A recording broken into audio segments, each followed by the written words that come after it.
Γυρό, μπακαλιάρος, με κουρκούτι ή αλευρωμένος, Με κουρκούτι θεϊκό, να κάνει κράτη σε κάθε μπουκιά. παχύ κομμάτι ή λεπτό φιλέτο. Παχύ από την κοιλιά, εκείνο είναι το καλό κομμάτι. Λοιπόν, σκορδαλιά, με πατάτα ή με ψωμί.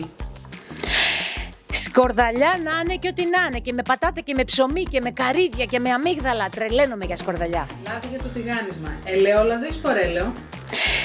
Ελαιόλαδο, ρε παιδιά. Ένα καλό ελληνικό ελαιόλαδο χαμηλής οξύτητας είναι ό,τι καλύτερο για να τηγανίσεις. Αρκεί να μην μου το κάψεις, να μην δεις καπνούς στο τηγάνι. Δεν πρέπει να περνάει τους 170 βαθμούς, να το θυμάσαι.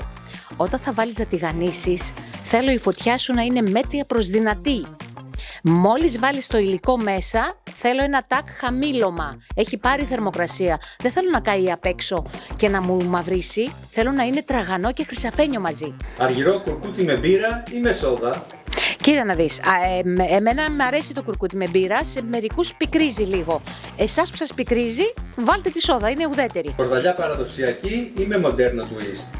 Παραδοσιακή και τούρμπο. Τηγάνισμα πολύ τραγανό ή πιο ελαφρύ. Τηγάνισμα σωστό. Θέλω να προσέχετε το τηγάνι. Θέλω να κάνετε σωστό τηγάνισμα στη σωστή θερμοκρασία. Δεν θέλω καμένα τηγανιτά. 25η Μαρτίου στο σπίτι ή σε ταβέρνα. Όπου θέλει ο καθένας. Και στο σπίτι φανταστικά και έξω άμα σου κάνει κέφι να περάσεις όμορφα.